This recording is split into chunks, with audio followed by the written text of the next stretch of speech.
내 아들의 걸음걸이가 평소와 달랐죠. 30년간 약물 부작용을 보아온 내 눈은 속일 수 없었어요. 시기 시작됐어요. 서연이 입장했을 때 하객들이 탄성을 질렀어요. 새하얀 드레스가 완벽했죠. 하지만 나는 그녀의 눈빛만 봤어요. 차갑고 계산적인 눈빛. 주례사가 끝나고 태호가 축사를 시작했어요. 민수야, 축하한다. 내가 의사가 되겠다고 했을 때부터 그때였어요. 민수의 얼굴이 갑자기 새하얗게 변했어요. 손이 가슴을 움켜쥐었죠. 민수야? 태호가 당황했어요. 민수가 무릎을 꿇었어요. 그리고 붉은 피가 입에서 쏟아졌어요. 민수야! 모두의 축복을 받아야 할 결혼식. 갑자기 쓰러진 아들 민수, 과연 이들에게 무슨 일이 일어난 걸까요? 그날따라 유난히 바람이 차가웠어요. 2015년 3월, 아직 봄이 오려면 멀었죠. 민수가 문을 열고 들어왔을 때 내 심장이 쿵 내려앉았습니다. 아들 옆에 낯선 여자가 서 있었거든요. 엄마, 소개할 사람이 있어. 민수의 목소리가 들떴어요. 눈가에 주름이 잡힐 만큼 환하게 웃고 있었죠. 내 아들이 저렇게 행복해하는 모습을 본 게 얼마만인지. 안녕하세요, 어머니. 최서연이라고 합니다. 그 여자가 고개를 숙였어요. 완벽한 각도로. 너무 완벽해서 오히려 이상했죠. 나는 30년 동안 대학병원 약제부에서 일했어요. 수많은 환자와 의료진을 만났고 그들의 표정과 몸짓을 읽는 법을 자연스럽게 배웠죠. 그런데 이 여자는 뭔가 달랐어요. 마치 연극 무대 위의 배우 같았달까요? 어서 와요. 추운데 얼른 들어와. 거실로 안내하면서도 계속 그 여자를 살폈어요. 깔끔한 정장, 단정한 머리, 적당한 화장. 겉모습은 흠잡을 데 없었죠. 하지만 내 안에 무언가가 계속 경고음을 울렸어요. 서연 씨는 뭐 하는 분이에요? 저희 병원 임상연구센터에서 일해요. 민수가 자랑스럽게 대답했어요. 내 아들은 서울대병원 내과 전문의예요. 아버지를 일찍 여의고도 꿋꿋하게 공부해서 의사가 됐죠. 아, 그래요? 나도 약제부에서 30년 일했어요. 은퇴한 지 2년 됐지만 순간 서연의 눈빛이 흔들렸어요. 아주 잠깐이었지만 나는 놓치지 않았죠. 와, 정말요? 선배님이시네요. 선배님. 그 단어가 어색하게 들렸어요. 진짜 의료인이라면 그렇게 말하지 않거든요. 차를 준비하면서 나는 계속 생각했어요. 10년 전 남편이 의료사고로 세상을 떠났을 때가 떠올랐죠. 그때 민수는 23살이었어요. 의대본과 1학년. 아버지의 죽음을 보고 더 좋은 의사가 되겠다고 다짐했죠. 엄마, 나는 아빠처럼 환자를 포기하지 않을 거야. 그 말을 하던 민수의 눈빛이 아직도 생생해요. 그런 아들이 이제 33. 결혼을 생각할 나이가 됐죠. 차 한잔하면서 이야기해요. 서연이 찻잔을 받아들었어요. 손가락이 미세하게 떨렸죠. 긴장한 걸까? 아니면 다른 이유가 있는 걸까? 임상연구센터에서는 주로 어떤 일을 하세요? 내가 물었어요. 일부러 전문 용어를 섞어가며. 최근에 진행하는 항암제 3상 시험은 어때요? PKPD 분석은 잘 되고 있나요? 서연의 얼굴이 굳어졌어요. 아, 저는 주로 데이터 정리를 해서. 그래도 CRF 작성이나 모니터링은 하시겠죠? 네. 그럼요. 거짓말. 내 30년 경험이 말하고 있었어요. 이 여자는 임상 연구가 뭔지도 제대로 모른다고. 민수가 끼어들었어요. 엄마, 서연이는 통계학 전공이야. 의료 쪽은 이제 막 배우는 중이라. 아, 그렇구나. 나는 웃었지만 마음은 편하지 않았어요. 왜 거짓말을 할까? 뭘 숨기는 걸까? 저녁을 먹으면서도 불편함은 계속됐어요. 서연은 완벽하게 행동했지만 그게 오히려 더 이상했죠. 진짜 감정이 하나도 느껴지지 않았어요. 부모님은 뭐 하세요? 해외에 계세요. 사업 때문에. 또 애매한 대답. 구체적인 건 하나도 없었어요. 식사가 끝나고 그들이 떠난 후 나는 창가에 서서 멀어지는 두 사람을 바라봤어요. 민수는 행복해 보였지만 내 마음 한구석에는 불안이 자리 잡았죠. 그날 밤 잠이 오지 않았어요. 약재부에서 일할 때가 떠올랐죠. 가끔 이상한 처방전을 가져오는 사람들이 있었어요. 뭔가 숨기려는 사람들. 그들의 눈빛과 서연의 눈빛이 겹쳐 보였어요. 일주일 후 민수가 다시 왔어요. 혼자였죠. 엄마, 나 서연이랑 결혼하려고. 찻잔을 놓칠 뻔했어요. 뭐, 만난 지 얼마나 됐다고? 석 달이야. 석 달? 민수야, 너무 빠른 거 아니니? 민수의 표정이 굳어졌어요. 엄마는 왜 맨날 반대부터 해? 반대가 아니라 좀 더 신중하자는 거지. 서연이 부모님은 만나봤어? 서연이 부모님이 해외에 계셔서 결혼식 때 오신대. 순간 내 안에서 뭔가가 툭 하고 끊어졌습니다. 민수야, 그게 말이 되니? 딸 결혼인데? 엄마! 민수가 소리쳤어요. 내 아들이 나한테 소리를 지른 건 처음이었죠. 왜 자꾸 의심해? 서연이가 뭘 잘못했어? 의심이 아니라 됐어. 엄마가 그렇게 반대하면 결혼식에 오지 마. 민수가 일어났어요. 그 등이 너무 쓸쓸해 보였죠. 민수야, 나도 이제 33이야. 내 인생은 내가 결정해. 문이 쾅 닫혔어요. 나는 그 자리에 주저앉았죠. 가슴이 찢어지는 것 같았어요. 남편을 잃고 10년 오직 민수만 바라보고 살았는데 이제 그 아들마저 나를 떠나가는 건가. 하지만 포기할 수 없었어요. 그날 밤 나는 오래된 수첩을 꺼냈어요. 약재부 시절 기록해둔 노트였죠. 이상한 처방, 의심스러운 환자들, 약물 부작용 사례들. 최서연이라는 이름을 검색창에 입력했어요. 아무것도 나오지 않았죠. 병원 홈페이지에도 SNS에도 마치 이 세상에 존재하지 않는 사람 같았어요. 다음 날 병원에 전화했어요. 임상연구센터 최서연 연구원 좀 바꿔주세요. 최서연이요? 그런 분 안 계신데요. 심장이 멎는 것 같았어요. 아니, 분명히. 다시 확인해 주세요. 전 직원 명단 확인했는데 없으세요. 전화를 끊고 나서 한참을 멍하니 있었어요. 그 여자는 대체 누구인가? 왜 내 아들에게 접근한 건가? 며칠 후 민수가 다시 연락했어요. 엄마, 미안해. 그때 너무 화냈지?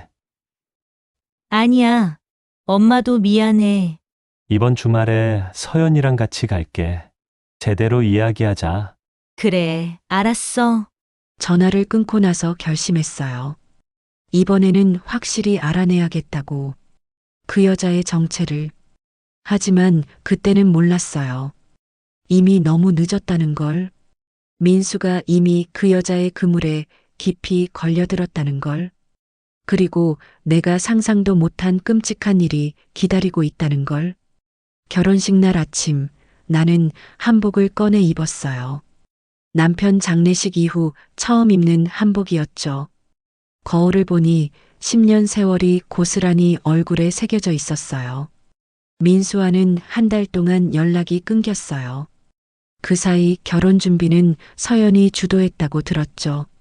청첩장도 택배로 받았어요. 최서연이라는 이름 옆에 부모님 성함이 없었어요. 이상했죠. 보통은 양가 부모님 이름을 넣는데 엄마, 늦지 마. 어젯밤 민수가 짧게 문자를 보냈어요. 차가운 문자였지만 그래도 연락이 와서 다행이었죠. 식장에 도착했을 때 이미 하객들로 가득했어요. 민수의 병원 동료들, 친구들. 그런데 신부 측 하객은 거의 없었어요. 어머니, 민수의 친구 태호가 다가왔어요. 민수와 같은 과 동기죠. 태우야, 오랜만이네. 네, 잘 지내셨어요? 민수가 드디어 장가가네요. 태호의 표정이 밝았어요. 하지만 나는 억지로 웃을 수밖에 없었죠. 대기실로 가니 민수가 거울 앞에 서 있었어요. 하얀 턱시도가 잘 어울렸지만 얼굴색이 좋지 않았어요. 민수야, 엄마, 오셨어요. 민수가 돌아봤어요. 눈 밑에 다크서클이 짙었죠. 얼굴이 왜 이래? 어디 아파? 아니에요. 그냥 피곤해서. 순간 민수가 손으로 배를 감싸며 인상을 찌푸렸어요. 배가 아파. 요즘 자주 그래요. 신경성인가 봐요. 내 가슴이 철렁했어요. 약사 본능이 발동했죠. 언제부터? 한 달 전부터 서연이가 준 영양제 먹고 나서 영양제. 그 단어에 온몸에 소름이 돋았어요. 무슨 영양제? 피로회 복제요. 임상시험 중인 거래요. 임상시험. 하지만 서연은 임상연구센터 직원이 아니었어요. 뭔가 물어보려는데 웨딩마치가 울렸어요. 가야 해요. 민수가 일어났어요. 비틀거렸죠. 민수야, 괜찮아? 네, 괜찮아요. 괜찮지 않았어요. 내 아들의 걸음걸이가 평소와 달랐죠. 30년간 약물 부작용을 보아온 내 눈은 속일 수 없었어요. 시기 시작됐어요. 서연이 입장했을 때 하객들이 탄성을 질렀어요. 새하얀 드레스가 완벽했죠. 하지만 나는 그녀의 눈빛만 봤어요. 차갑고 계산적인 눈빛. 주례사가 끝나고 태호가 축사를 시작했어요. 민수야, 축하한다. 내가 의사가 되겠다고 했을 때부터 그때였어요. 민수의 얼굴이 갑자기 새하얗게 변했어요. 손이 가슴을 움켜쥐었죠. 민수야, 태호가 당황했어요. 민수가 무릎을 꿇었어요. 그리고 붉은 피가 입에서 쏟아졌어요. 민수야! 내가 달려갔어요. 하객들이 비명을 질렀죠. 의사 있어요? 여기 의사! 다행히 하객 중 대부분이 의료진이었어요. 하지만 이미 늦었죠. 민수의 눈동자가 풀렸어요. 숨이 거칠어졌죠. 구급차 119 불러요. 누군가 소리쳤어요. 나는 민수를 안고 있었어요. 내 아들의 체온이 점점 식어갔죠. 민수야. 엄마야. 정신 차려! 구급차가 도착했어요. 응급구조사들이 민수를 들것에 실었죠. 중독 증상 같아요. 약물 검사 필요해요. 내가 소리쳤어요. 30년 약사 경험이 말하고 있었어요. 이건 단순한 급성 질환이 아니라고. 병원까지 가는 길이 영원처럼 느껴졌어요. 구급차 안에서 의료진이 심폐소생술을 했지만 민수는 반응이 없었죠. 병원 응급실, 보호자세요? 의사가 다가왔어요. 표정만 봐도 알 수 있었죠. 시간 14시 32분. 사망 확인합니다. 그 순간 내 안에서 뭔가가 무너졌어요. 아니, 부서졌어요. 아니에요. 우리 민수가 죽을 리 없어요. 어머니, 진정하세요. 약물 검사, 독극물 검사해 주세요. 비소, 탈륨, 시아나물. 의사가 놀란 표정을 지었어요. 어머니가 의료인이세요? 약사였어요. 30년 경력이에요. 이건 중독이에요. 하지만 이미 늦었죠. 민수는 차가운 시신이 되어 있었어요. 장례식장으로 옮겨졌어요. 빈소를 차리면서도 실감이 나지 않았어요. 내 아들이 죽었다는 게 어머니, 힘드시죠? 누군가 말을 걸었어요. 서연이었죠. 검은 상복을 입고 있었어요. 나는 대답하지 않았어요. 화장실에 가려고 복도로 나왔는데 서연의 목소리가 들렸어요. 예상보다 빨랐지만 계획대로야. 내 발이 멈췄어요. 보험금은 다음 주에 처리된대. 5억이야. 5억. 보험금. 온몸의 피가 거꾸로 솟는 것 같았어요. 서류는 이미 준비했어. 배우자니까 문제 없지. 나는 벽에 기대어 숨을 참았어요. 심장이 터질 것 같았죠. 전화를 끄는 서연과 마주쳤어요. 어머니, 여기서 뭐? 방금 뭐라고 했어? 내 목소리가 떨렸어요. 분노로.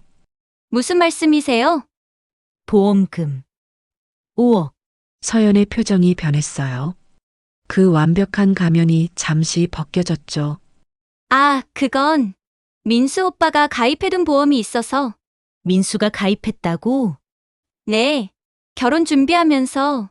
거짓말. 내 아들은 그런 거액의 보험을 가입할 이유가 없었어요. 언제 가입했는데? 2달 전쯤.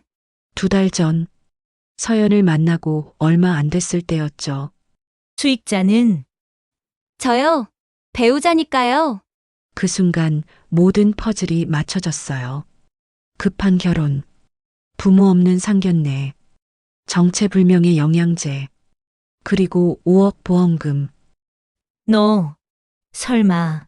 어머니, 무슨 상상을 하시는지 모르겠지만 전 민수 오빠를 사랑했어요.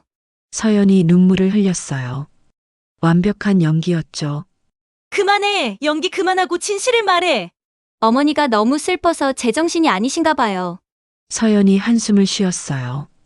동정하는 표정으로. 하지만 나는 알았어요. 내 아들이 독살당했다는 걸. 그리고 범인이 바로 눈앞에 있다는 걸.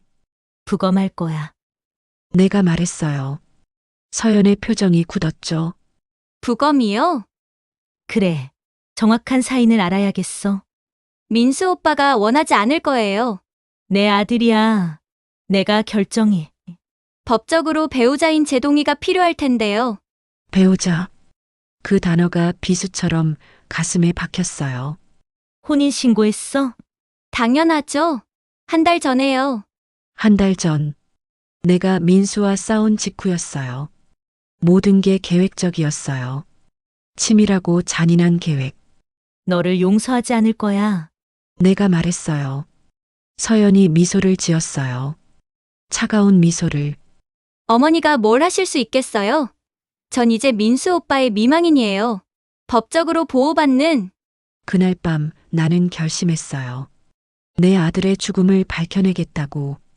그리고 저 악마 같은 여자를 반드시 벌하겠다고. 설령 내 남은 인생을 다 바친다 해도.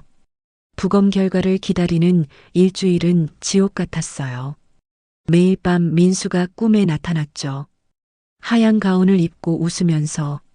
엄마, 아파요. 꿈에서 민수가 배를 잡고 있었어요. 붉은 피가 손가락 사이로 흘러내렸죠. 민수야! 비명을 지르며 깨어났어요. 온몸이 식은땀으로 젖어 있었죠. 드디어 국립과학수사연구원에서 전화가 왔어요. 박정희 보호자님이시죠? 구검 결과 나왔습니다. 손이 떨려서 핸드폰을 제대로 잡을 수가 없었어요. 어떻게 나왔나요? 직접 오셔서 들으시는 게. 지금 갈게요. 국과수 건물에 들어서니 다리가 후들거렸어요. 담당 의사가 서류를 들고 기다리고 있었죠. 앉으세요. 결과가 좀 충격적입니다. 내 심장이 쿵쿵 뛰었어요. 혈액에서 비소가 검출됐습니다. 비소라고요? 네. 그것도 상당한 양이요. 그런데 더 중요한 건 의사가 그래프를 보여줬어요. 이건 단기간 투여가 아닙니다. 최소 2~3달 이상 지속적으로 소량씩 투여된 흔적이에요. 온몸에 소름이 돋았어요. 2~3달. 서연을 만난 기간과 정확히 일치했죠. 계획적인 독살이네요. 그렇게 볼 수 있습니다. 처음엔 소화기 증상으로 시작해서 점점 심해지다가 마지막에 대량 투여했군요. 맞습니다. 전문가 소견이신가요? 약사였어요. 30년 경력이요. 그제야 이해가 됐어요. 민수가 계속 배 아프다고 했던 것, 얼굴이 창백해지고 체중이 줄었던 것, 모두 비소 중독 증상이었어요. 이 정도면 고의적 살인으로 볼 수 있나요? 충분합니다. 경찰에 넘기시죠? 나는 고개를 끄덕였어요. 부검 결과를 들고 나오는데 누군가 기다리고 있었어요. 어머니, 서연이었어요. 여전히 검은 옷을 입고 있었죠. 부검 결과 어떻게 나왔어요? 뻔뻔한 표정. 내가 참았던 분노가 폭발했어요. 내가 죽였구나. 무슨 말씀이세요? 비소가 나왔어. 두세 달 동안 천천히 독을 먹인 거야. 서연의 눈빛이 순간 흔들렸어요. 하지만 곧 다시 침착해졌죠. 증거가 있나요? 제가 먹였다는 그 영양제, 내가 준 영양제에 넣었겠지. 영양제요? 어떤 영양제요? 전 준 적 없는데. 거짓말. 또 거짓말이었어요. 민수가 분명히 말했어. 내가 준 영양제 먹고 나서부터 아프다고. 민수 오빠가 착각하신 거겠죠? 저는 그런 거 준 적 없어요. 증거가 없었어요. 그 영양제를 찾아야 했는데. 그날 밤 나는 민수 집으로 갔어요. 아직도 민수 냄새가 났어요. 눈물이 났지만 참았죠. 지금은 울 때가 아니었어요. 서랍을 뒤지기 시작했어요. 옷장, 책상, 화장실 선반까지. 그러다가 찾았어요. 쓰레기통에서 작은 약병이었어요. 라벨이 없었죠. 안에 하얀 가루가 조금 남아 있었어요. 이거야. 조심스럽게 봉투에 담았어요. 내일 바로 검사를 의뢰해야겠다고 생각했죠. 그때 현관문이 열렸어요. 누구세요? 서연이었어요.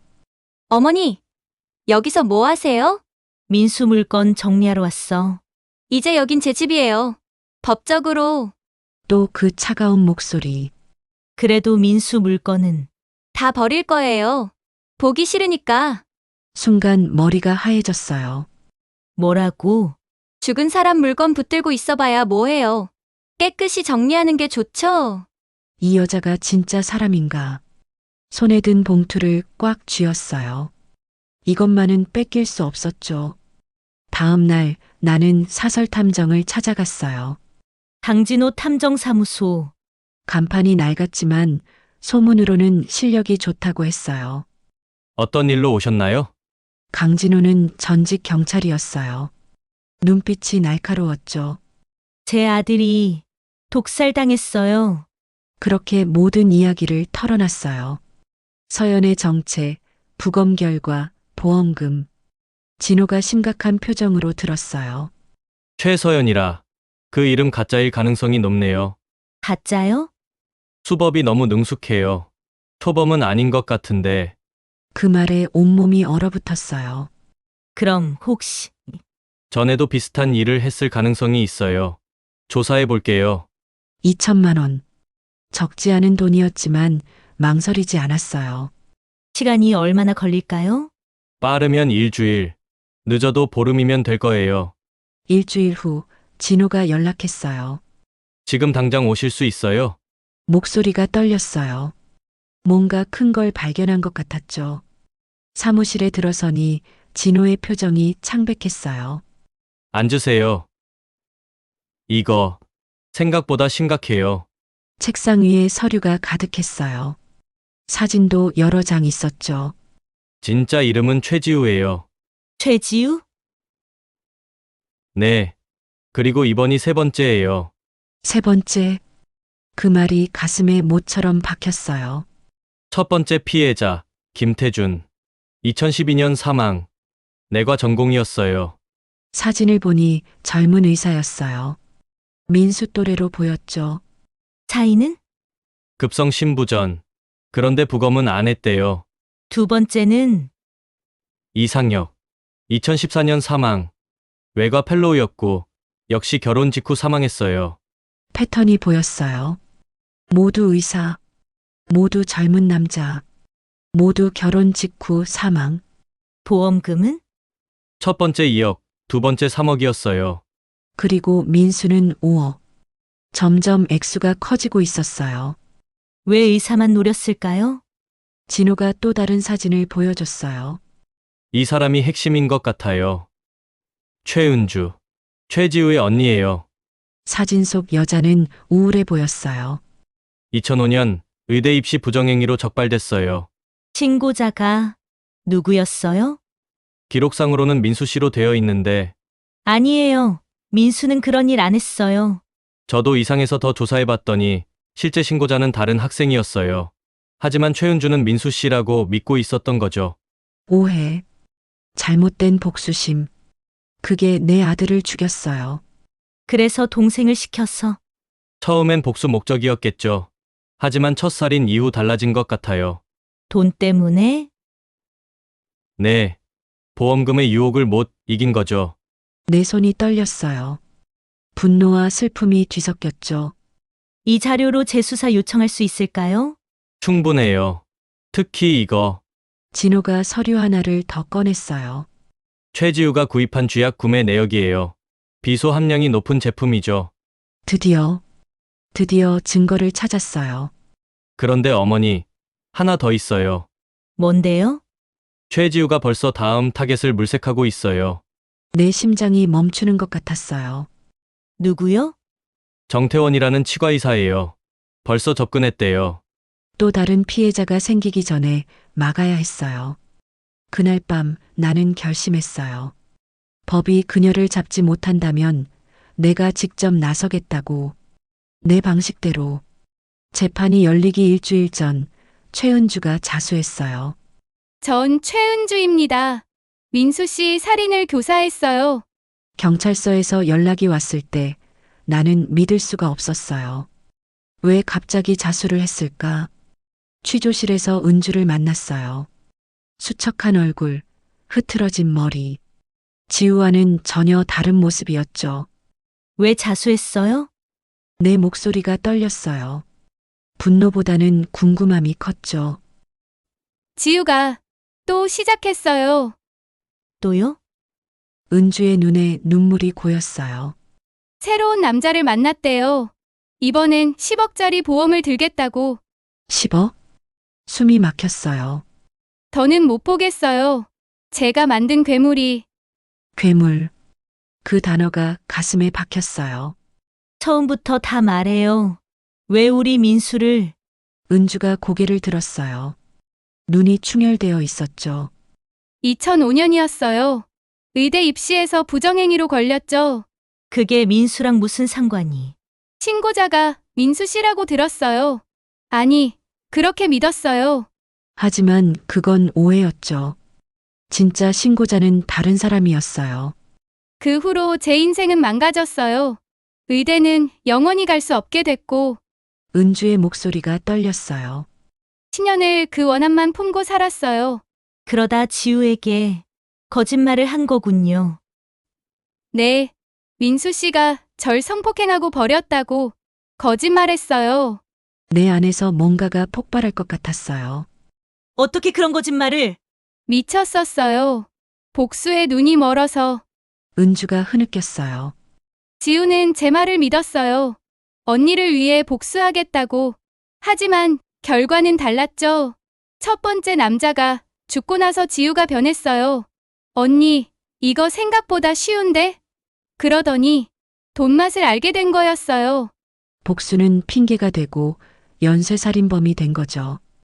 법정에서 은주의 증언이 이어졌어요. 독약은 제가 구했습니다. 방법도 제가 알려줬어요. 왜 의사들만 노렸습니까?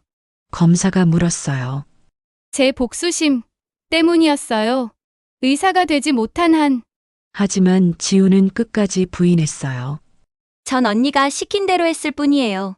그 뻔뻔한 얼굴. 여전히 완벽한 연기를 하고 있었죠.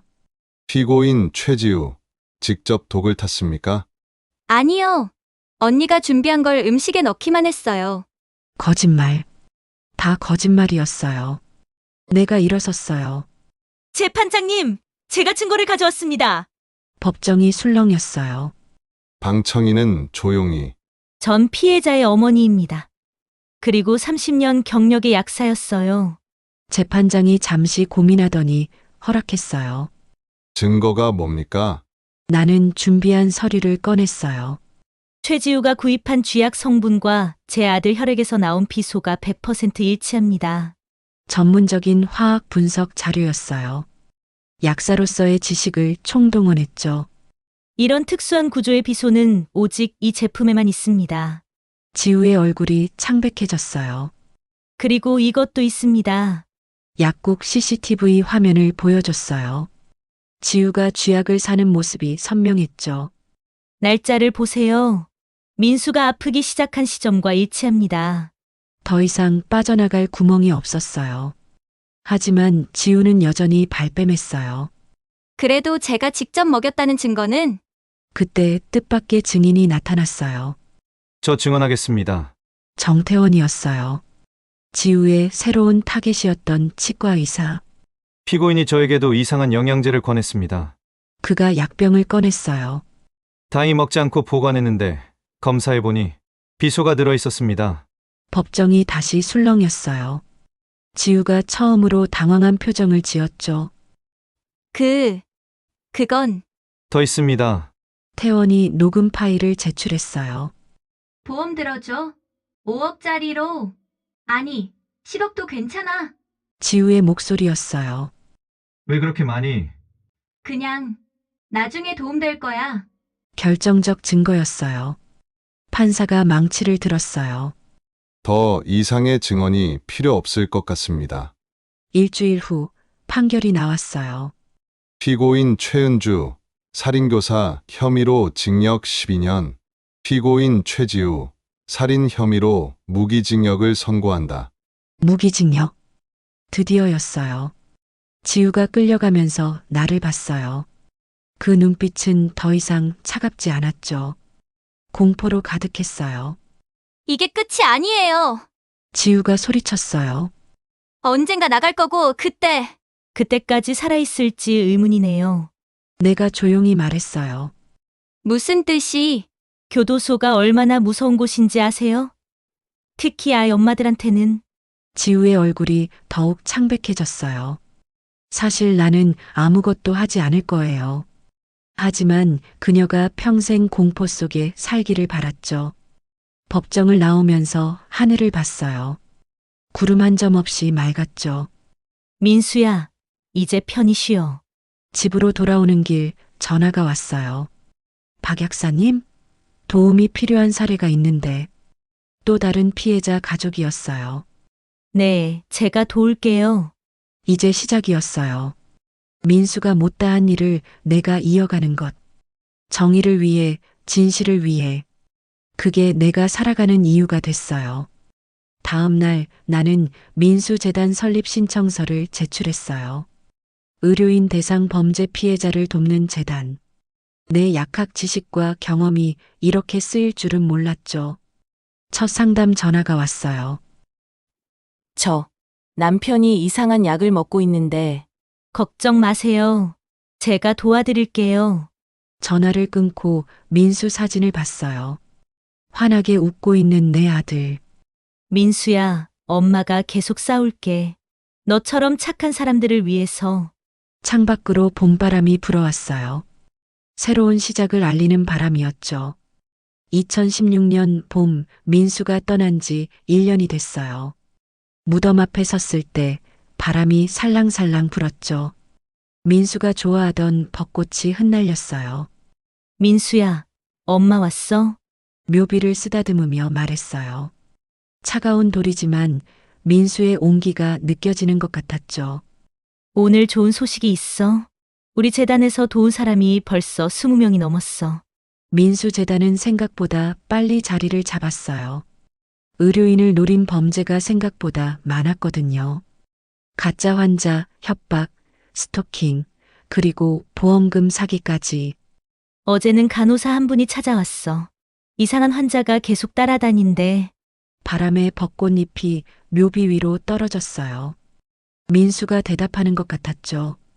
사무실로 돌아오니 직원이 기다리고 있었어요. 이사장님, 상담 신청이 또 들어왔어요. 어떤 케이스예요? 의사 부부인데 최근에 이상한 여자가 접근했대요. 순간 가슴이 철렁했어요.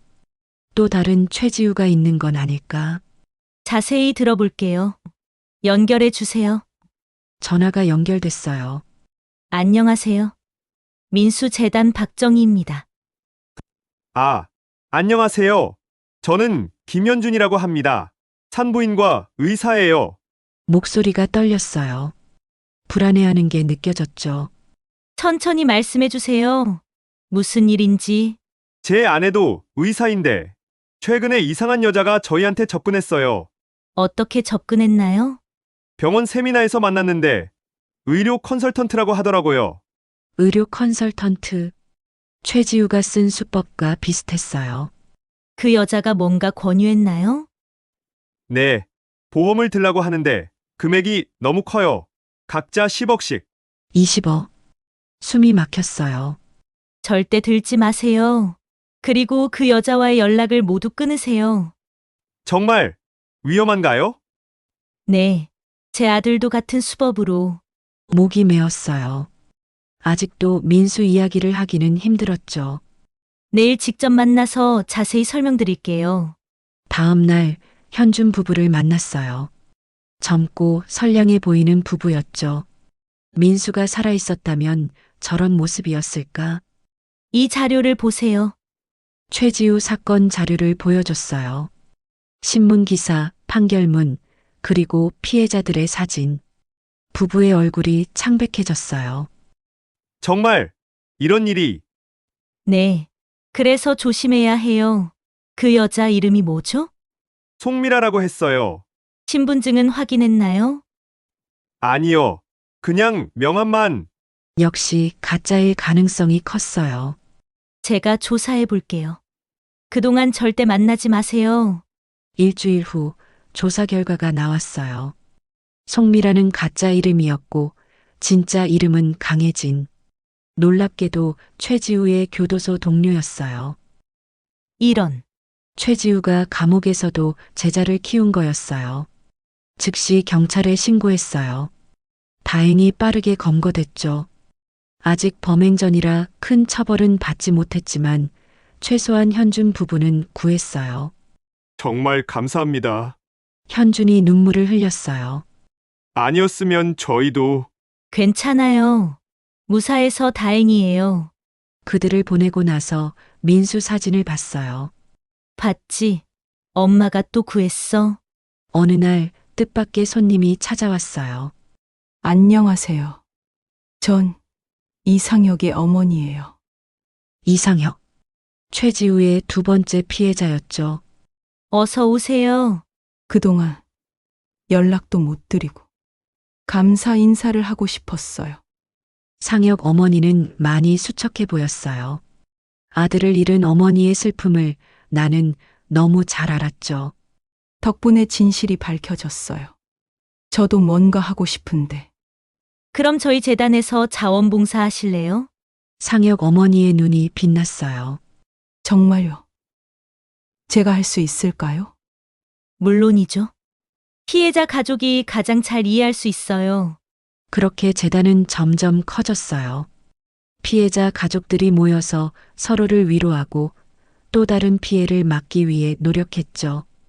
어느 날 밤 꿈을 꿨어요. 민수가 하얀 가운을 입고 서 있었죠. 엄마, 정말 자랑스러워요. 민수야. 제가 못다 한 일을 엄마가 하고 계시잖아요. 민수가 환하게 웃었어요. 이제 엄마도 행복하게 사세요. 저는 항상 곁에 있을게요. 꿈에서 깨니 눈물이 흘렀어요. 하지만 슬픈 눈물이 아니었죠. 이제는 민수를 보낼 수 있을 것 같았어요. 재단 사무실에 도착하니 직원들이 기다리고 있었어요. 이사장님, 오늘 KBS에서 인터뷰 요청이 왔어요. 주제가 뭐예요? 의료인 대상 범죄 예방에 대해서요. TV 출연은 부담스러웠지만 더 많은 사람들에게 알릴 기회였죠. 알겠어요. 하죠. 방송 당일 떨리는 마음으로 스튜디오에 들어갔어요. 최근 의료인을 노린 범죄가 늘고 있다고요? 네. 특히 보험금을 노린 계획적 범죄가 위험해요. 예방법이 있을까요? 급한 결혼을 요구하거나 고액 보험을 권하면 의심해야 해요. 내 이야기를 들은 시청자 중에 누군가는 도움을 받을 거예요. 방송이 끝나고 집으로 돌아오는 길, 하늘을 봤어요. 별이 유난히 밝았죠. 민수가 저 별 중 하나가 된 것 같았어요. 핸드폰이 울렸어요. 이사장님, 방송 보고 연락드려요. 저희 남편이 또 다른 상담 전화였어요. 내일 오전에 만나요. 제가 도와드릴게요. 전화를 끊고 다시 하늘을 봤어요. 민수야, 엄마가 계속할게. 내가 그랬던 것처럼 사람들을 돕는 일. 바람이 불었어요. 따뜻한 봄바람이었죠. 집에 도착해서 민수 방을 봤어요. 이제는 재단 자료실이 됐지만 민수 사진은 그대로 뒀었죠. 잘 자, 민수야. 내일도 바쁜 하루가 될 거예요. 구해야 할 사람들이 있으니까. 지켜야 할 생명이 있으니까. 그게 내가 살아가는 이유니까.